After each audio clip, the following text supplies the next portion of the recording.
तो top exam में चल में आपका स्वागत है। आज हम पब्लिक एड जो लोक प्रशासन होता है उसका थर्ड लेसन करवाने जा रहे हैं दोस्तों, जिसका नाम क्या है, भारत में कार्यपालिका, केंद्रीय कार्यपालिका, राष्ट्रपति। सबसे पहले हम क्या बताएंगे, राष्ट्रपति के बारे में बताएंगे।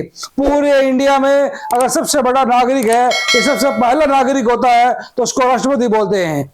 तो देखो आगे दोस्तों, भारत के राष्ट्रपति का चुनाव कैसे होता है, बड़ा इंपॉर्टेंट क्वेश्चन है।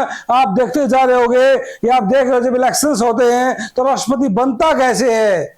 अगर आप कोई भी टेस्ट की तैयारी कर रहे हो, चाहे वो आप केंद्र की या सेंटर की या फिर किसी भी राज्य सरकार की, उसमें भी आप तैयारी कर रहे हो तो ये बड़े क्वेश्चन इंपॉर्टेंट हैं। तो पहला क्वेश्चन क्या है, भारत के राष्ट्रपति का चुनाव कैसे होता है।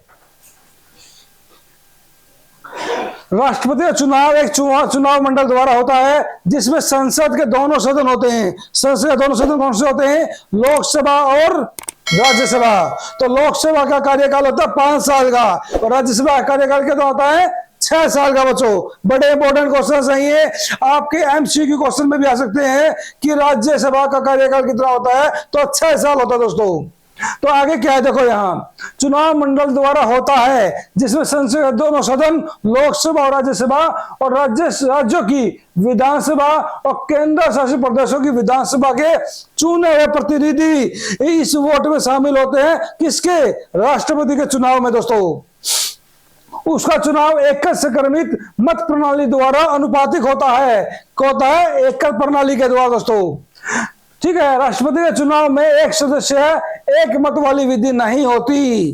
तो इसमें क्या होता है, वैसे एक मतदाता को केवल एक ही मत मिलता है, परंतु उसके मत की गणना नहीं होती, बल्कि उसका मूल्यांकन होता है। मूल्यांकन समझते होंगे, मूल्यांकन का मतलब होता है कि जितने भी वोट पड़ी हैं उसके बहुमत के हिसाब से हर चीज का एक संकल्प होता है, उसे बोलते हैं हम। राष्ट्रपति पद पर चुने जाने के लिए यह आवश्यक है कि उम्मीदवार को मतों का पूर्ण बहुमत अवश्य प्राप्त होना चाहिए। समझ में आए बच्चों। दोस्तों क्या इसमें राज्यसभा, लोकसभा और राज्यों के जो विधानसभा होती है और 5 तो केंद्र शासित प्रदेशों की, उनके जो मत पड़ते हैं उनमें बहुमत होना जरूरी है राष्ट्रपति चुनाव के लिए। लेकिन ज्यादा से ज्यादा क्या होता है, लोकसभा में जिसके ज्यादा मत होते हैं, राज्यसभा में कुछ ज्यादा होने के बाद उसके मत के हिसाब से जो काउंटिंग होती है फिर राष्ट्रपति चुना जाता है। तो इसमें राष्ट्रपति चुनाव के लिए विपक्ष पार्टी भी इकट्ठा होती है और क्या जिसकी सरकार है केंद्र में उसकी भी होती है। ओके, नेक्स्ट क्वेश्चन दूसरा क्या है, राष्ट्रपति की योग्यता क्या होती है। राष्ट्रपति बनने के लिए क्या योग्यता होती है भारत में, डेट से सेकंड क्वेश्चन दोस्तों। तो क्या है, पहला वो भारत का नागरिक होना चाहिए। सेकंड क्या है, वो 35 वर्ष की आयु पूरी कर चुका हो और प्रधानमंत्री के लिए कितनी होनी चाहिए, 25। वह किसी सरकारी पद पर ना हो, वह लोकसभा का सदस्य बनने की योग्यता रखता हो। अच्छा, अपने चुनाव के बाद राष्ट्रपति संसद या राज्य विधानमंडल के किसी सदन का सदस्य नहीं हो सकता। तो ये 2 क्वेश्चन बड़े इंपॉर्टेंट है दोस्तों। अब नेक्स्ट क्वेश्चन हम करवाने जा रहे हैं, राष्ट्रपति की संकटकालीन कार्यपालिका वैधानिक शक्तियां कौन कौन सी होती हैं। दैट्स ए गुड क्वेश्चन, बड़ा ही अच्छा क्वेश्चन है दोस्तों। पूरा फोकस कर दो, जितने भी मैं करवाने जा रहा हूं, मैं स्लाइड में वीडियोस, ये पूरे कंप्लीट चीज से बाहर कुछ भी नहीं आएगा। तो पब्लिक एड वालों पूरा फोकस कर दो, आपके पास पूरा मौका है 60 आउट ऑफ 60 नंबर लेने का। पहला है राष्ट्रपति की संकटकालीन शक्तियों का, पहला क्या होता है, राष्ट्रपति जब युद्ध होता है, कोई बाहरी दूसरे देश का हमारे देश में युद्ध करने लग जाए, ठीक, आक्रमण हो जाए, या फिर किसी भी राज्य की बात आ जाए तो वहां शस्त्र विद्रोह हो जाए, मतलब किसी एक जगह पे जो मतलब गुंडागर्दी हो जाए या बंदूक उठा के खड़े हो जाए और उसी राज्य किसी इंसानों को गोली मारने लग जाए, उसे बोलते हैं शस्त्र विद्रोह। की दशा में मंत्रिमंडल की लिखित सलाह पर अनुच्छेद 352 के अंतर्गत संकटकालीन घोषणा कर सकता है और वह राष्ट्रपति शासन लग जाएगा दोस्तों। संकटकालीन घोषणा के दौरान राष्ट्रपति पूरे समस्त भारत को या किसी राज्य में ऐसी घटना हो रही है तो उस राज्य को अपने अधीन ले लेगा और अपने अधीन लेने के बाद उस राज्य में कोई सरकार नहीं चलाएगा, सिर्फ राष्ट्रपति के द्वारा ही चलाई जाएगी। तो उसे बोलते हैं राष्ट्रपति शासन। संसद राज्य सूची में दिए गए विषयों पर कानून बना सकती है। सेकंड, जब राष्ट्रपति को राज्यपाल द्वारा दी गई सूचना में या किसी सूत्र से यह पता चल जाए कि विश्वास हो जाए कि राज्य शासन संविधान के अनुसार नहीं चल रहा, तो क्या हुआ, राष्ट्रपति उस राज्य को अपने अधीन लेके, ठीक है, और सरकार को त्रास्त कर और राष्ट्रपति उस राज्य को चलाएगा। किसके अनुकूल? अनुच्छेद 356 के अंतर्गत संकटकालीन घोषणा कर सकता है। राष्ट्रपति राज्य के मंत्रिमंडल और विधानसभा को भंग करने का राज्य प्रशासन अपने हाथों में ले सकता है। कौन? राष्ट्रपति दोस्तों। अब अगला है थर्ड, यदि राष्ट्रपति को विश्वास हो जाए कि देश की आर्थिक स्थिति डमाडोल हो चुकी है और भारत सरकार के पास इतना पैसा नहीं बचा है, तो क्या है, तो उसमें क्या है, राष्ट्रपति क्या कर सकता है, अनुच्छेद 360 के अंतर्गत संकटकालीन घोषणा कर सकता है और उस राज्य को धन संबंधी कोई भी आदेश दे सकता है और किसी की भी जो वित्त सहायता में कुछ जो वित्त बजट बना हो उसमें कटौती कर सकता है। तो ये थे राष्ट्रपति के संकट काल की 3 घोषणाओं के अनुच्छेद 352, 356 और 360 दोस्तों। अब अगला क्वेश्चन क्या है, इसके साथ है अब राष्ट्रपति की कार्यपालिका शक्तियां। ये क्या था, आपने पढ़ा हुआ, ये था राष्ट्रपति की संकटकालीन शक्तियां थी। अब आगे क्या आएगा दोस्तों, अब राष्ट्रपति की कार्यपालिका शक्तियां, ठीक है, चलिए वीडियो। तो राष्ट्रपति की कार्यपालिका शक्तियां क्या होती हैं? पहला, प्रशासनिक शक्तियां क्या होती हैं? भारत का समस्त प्रशासन राष्ट्रपति के नाम पर चला जाता है, क्योंकि पूरे भारत का सबसे पहला नागरिक कौन होता है? राष्ट्रपति। जिस तरह को छोटे से गांव का सबसे पहला नागरिक सरपंच होता है, इसी तरह पूरा मतलब देश का सबसे बड़ा शासक कह लो, पहला नागरिक कह लो, पहला नागरिक राष्ट्रपति होता है, जिसके हस्ताक्षर से कानून बनता है। ओके, देखो यहाँ भारत का समस्त प्रशासन राष्ट्रपति के नाम पर चलाया जाता है और भारत सरकार के सभी निर्णय औपचारिक रूप से उसी के नाम पर लिए जाते हैं।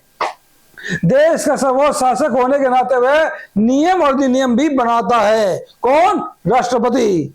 तो दूसरा है मंत्रिपरिषद से संबंधित शक्तियां क्या होती हैं?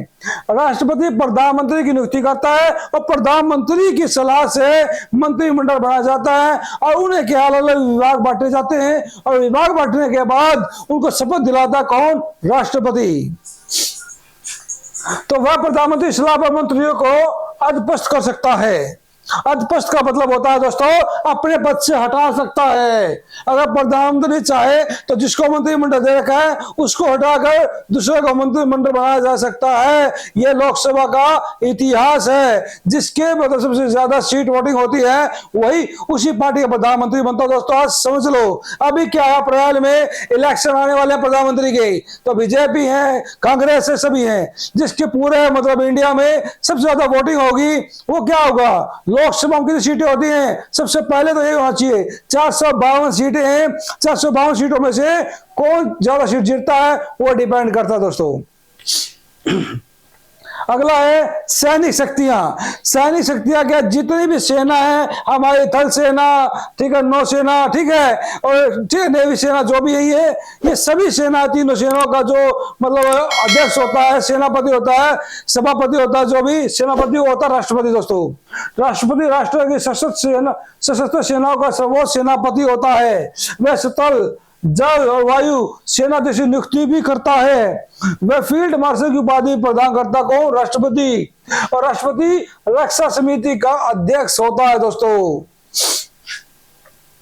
आगे है राष्ट्रपति की, उसके बाद नियुक्तियां। संघ सरकार की सभी, संघ क्या होता है? बड़ा इंपॉर्टेंट क्वेश्चन है। जो केंद्र सरकार है उसको संघ सरकार बोलते हैं। संघ सरकार की सभी महत्वपूर्ण नियुक्तियां राष्ट्रपति द्वारा की जाती है। अगला है तीसरा, राष्ट्रपति की वैधानिक शक्तियां कौन सी होती हैं? राष्ट्रपति की संसद के अधिवेशन बुलाने और सत्रावसन संबंधी शक्तियां होती हैं। मतलब राष्ट्रपति चाहे तो कोई भी अधिवेशन बुला सकता है और अधिवेशन का समय बढ़ा भी सकता है, कम भी कर सकता है। कौन? राष्ट्रपति। अगला है राष्ट्रपति द्वारा संसद में भाषण। राष्ट्रपति संसद के दोनों सदनों को अलग अलग या दोनों को इकट्ठा करके सम्मिलित करके भी अपना भाषण दे सकता है जो पूरे देश को सुनाने के योग्य हो। नई संसद का तथा वर्ष का पहला अधिवेशन राष्ट्रपति के द्वारा ही होता है। कहने का मतलब मेरा यह है दोस्तों, जब लोकसभा में इलेक्शन हो जाएंगे, प्रधानमंत्री इलेक्शन हो जाएगा, तो उसके बाद इलेक्शन होने के बाद जो पहली मतलब सीट कवरिंग होगी, संसद में बैठेंगे, प्रधानमंत्री बनेगा, नियुक्त किया जाएगा, तो पहला भाषण राष्ट्रपति देता है। अगला है बड़े इंपॉर्टेंट क्वेश्चन है, राज्यसभा के 12 सदस्य मनोनीत करता कौन? राष्ट्रपति। बड़ा इंपॉर्टेंट क्वेश्चन है कि क्वेश्चन आ जाएगा कि 12 सदस्य मनोनीत करता राष्ट्रपति कहां, राज्यसभा में या लोकसभा में? तो किसमें है ये? राज्यसभा में। राष्ट्रपति राज्यसभा के लिए ऐसे 12 सदस्यों को मनोनीत करता है जिन्हें साहित्य में, कला में, विज्ञान में और सामाजिक सेवा के विषय में विशेष ज्ञान हो और समाज उसमें आगे बढ़ाया हो अपनी कला को, अपने ज्ञान को। उनको 12 सदस्यों को मनोनीत करता है इलेक्शन के बाद जो बनते हैं। जब अब अध्यादेश, जब संसद का अधिवेशन ना हो रहा हो और तब राष्ट्रपति अध्यादेश जारी कर सकता है। अब बड़ा अच्छा क्वेश्चन है, राष्ट्रपति को पद से हटाने का क्या तरीका? बड़ा अच्छा क्वेश्चन है। यह भी हो सकता है कि राष्ट्रपति को कैसे हटाया जा सकता है। तो राष्ट्रपति बन तो गया, लेकिन हटाने कुछ प्रक्रिया तो होगी, तो वो काम पढ़ेंगे कैसे हटाया जा सकता है। राष्ट्रपति को 5 वर्ष के लिए चुना जाता, आपको पता है, परंतु यदि कोई राष्ट्रपति अपनी शक्तियों का दुरुपयोग करता है या फिर संविधान का उल्लंघन करता है तो 5 वर्ष से पहले भी उसे अपने पद से हटाया जा सकता है। उसे महाभियोग द्वारा, किसके द्वारा?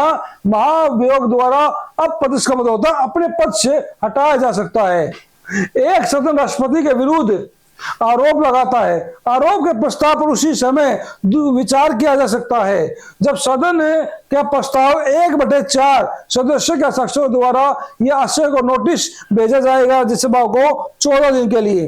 14 दिन के बाद यदि एक सदन में प्रस्ताव 2/3 बहुमत से पास हो जाए तो 2/3 का मतलब क्या होता है दोस्तों? 2/3 का मतलब होता है, मान लो 3 आदमी हैं, 3 आदमियों में से 2 आदमी राष्ट्रपति के खिलाफ हो गए, दैट इज, तो उसे पद से हटना पड़ेगा। क्वेश्चन ये है अगर मैथ के अनुसार समझा जाए तो। इसी तरह अगर सीट मान लो लोकसभा की सीट आपको पता है, राज्यसभा में सीट कितनी होती है? 254, 245। 245 में से अगर 2 हिस्से राष्ट्रपति के खिलाफ हो जाए तो क्या होगा? राष्ट्रपति को अपने पद से हटना होगा। दूसरे सदन में आरोपी की जांच पड़ताल होने के बाद राष्ट्रपति आरोपी की जांच पड़ताल होती है और दूसरे सदन में आरोपी की जांच पड़ताल के बाद जो राष्ट्रपति है स्वयं उपस्थित होकर या किसी अपने अन्य व्यक्ति को भेजकर अपनी सफाई पेश कर सकता है। यदि दूसरा सदन भी 2/3 बहुमत से या आरोपी की पुष्टि कर दे किसी आरोप सही है तो क्या है? राष्ट्रपति को अपना पद छोड़ना पड़ेगा। यह होता है महाभियोग। समझ में आया दोस्तों? तो ये था। तब जब तक दूसरा सदन राष्ट्रपति को हटाने जाने का प्रस्ताव पास नहीं करता तो उस समय तक राष्ट्रपति अपने पद पर रहता है। अगला है निर्वाचन मंडल का अर्थ क्या है? बड़ा अच्छा क्वेश्चन। निर्वाचन मंडल, निर्वाचन मंडल प्रतिनिधियों का एक ऐसा समूह होता है जिसका निर्माण किसी विशेष पद के चुनाव के लिए किया जाता है। अमेरिका और भारत में राष्ट्रपति का चुनाव निर्वाचन मंडल के द्वारा किया जाता है। निर्वाचन मंडल क्या होता है दोस्तों? निर्वाचन मंडल वो होता है जो चुनाव आयोग बोलते हैं, जो पूरे देश का चुनाव करवाता है, तारीखें करवाता है कि भाई इस राज्य में इसलिए इलेक्शन होंगे, ठीक है, तो उसे बोलते हैं निर्वाचन मंडल। भारत में निर्वाचन मंडल में संसद के दोनों सदनों के चुने हुए सदस्य शामिल होते हैं, प्रांतीय विधानसभा के होते हैं, केंद्र शासित प्रदेशों के चुने हुए सदस्य सम्मिलित होते हैं। सम्मिलित मतलब शामिल होते हैं दोस्तों। राष्ट्रपति चुनाव के समय यदि निर्वाचन मंडल में कुछ स्थान रिक्त होता खाली हो तो उसको राष्ट्रपति के निर्वाचन पर कोई प्रभाव नहीं पड़ेगा, फिर भी इलेक्शन होगा। अध्यादेश का अर्थ बताओ। बड़ा अच्छा क्वेश्चन है। कई बार कहते हैं अध्यादेश बता सकता है, राष्ट्रपति अध्यादेश सुना सकता है, लेकिन हमें यह तो पता हो दोस्तों कि अध्यादेश होता क्या है। जब तक हमें अध्यादेश का पता ही नहीं होगा तो फायदा क्या चीज का? ये सुनते रहेंगे हम अध्यादेश अध्यादेश। देखो यहाँ जब संसद का अधिवेशन ना हो रहा हो कोई अधिवेशन नहीं हो रहा, कोई कुछ नहीं बुलाया गया किसी को, और राष्ट्रपति अनुभव करता हो कि परिस्थितियां ऐसी है जिनके अनुसार कार्रवाई करनी आवश्यक है और देश के लिए जरूरी है, देश को संबोधित करने के लिए, जो गलत हो रहा हो और उसको सुधारने के लिए, तो राष्ट्रपति को अध्यादेश जारी करने की शक्तियां प्राप्त होती हैं। इस अध्यादेश की शक्ति और प्रभाव वही होता है जो संसद के द्वारा पास किए कानून के बराबर होता है, और अधिवेशन आरंभ होने की तिथि से लेकर 6 सप्ताह पश्चात अध्यादेश जारी रह सकता है, और राष्ट्रपति जब भी चाहे उसे वापस ले सकता है। जब वो लगे कि भाई सरकार अपना काम ठीक कर रही है और ये अब ठीक नहीं है, तो अध्यादेश को वापस खत्म कर सकता है या ले सकता है। राष्ट्रपति को अध्यादेश जारी करने का पूरा अधिकार है और उसके इस निर्णय को किसी न्यायालय में चुनौती नहीं दी जा सकती। ओके, कभी सोचोगे हम न्यायालय में चुनौती दे सकते? नहीं दे सकते। That is the first owner of the India. तो पहला नागरिक होता है राष्ट्रपति, आपको पता हुआ दोस्तों। निषेधाधिकार का अर्थ क्या है? निषेधाधिकार मतलब मना करना। निषेधाधिकार अर्थ होता है अपनी से असहमति प्रकट करना, मुझे सहमत ना होना। तो किसी प्रस्ताव के विरोध में मतदान कर उस प्रस्ताव को अस्वीकार कर सकते हैं हम। संसद द्वारा पास किया बिल राष्ट्रपति की स्वीकृति मिलने पर ही कानून का रूप लेती है। राष्ट्रपति संसद द्वारा पास किए गए बिल पर मतलब से असहमत का प्रयोग कर सकता है, परंतु यदि उस बिल को संसद दोबारा फिर पास कर दे तो वो पास होकर रहेगा, फिर राष्ट्रपति का कोई फर्क नहीं पड़ता, चाहे वो मना कर चुका हो। ओके, क्या राष्ट्रपति तानाशाह बन सकता है? बड़ा अच्छा क्वेश्चन है भाई। राष्ट्रपति तानाशाह नहीं बन सकता, और संकट काल में भी तानाशाह बनना चाहे तो नहीं बन सकता। इसका महत्वपूर्ण कारण है भारत में संसदीय शासन प्रणाली को अपनाया गया है, और संसदीय कार्य प्रणाली के द्वारा, महाभियोग के द्वारा राष्ट्रपति को हटा दिया जाएगा अगर वो तानाशाह का रूप लेता है तो इसमें राष्ट्रपति नाम मात्र मुखिया होता है और वास्तविक होता है जो पूरे इंडिया को चला रहा है, वास्तविक होता है प्रधानमंत्री और नाम मात्र होता है राष्ट्रपति।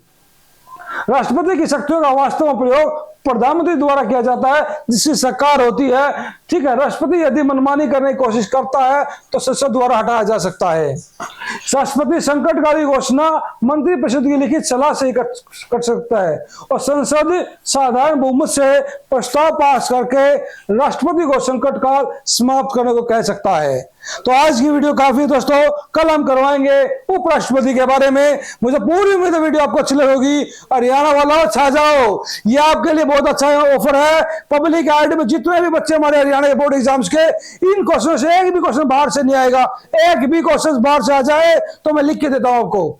मौका ना खो, वीडियो आज से शुरू कर दो देखना, और आपने 60 आउट ऑफ 60 नंबर्स लेने की पूरी कोशिश कर दो मेरे साथ। मैं आपसे जुड़ा रहूंगा हमेशा।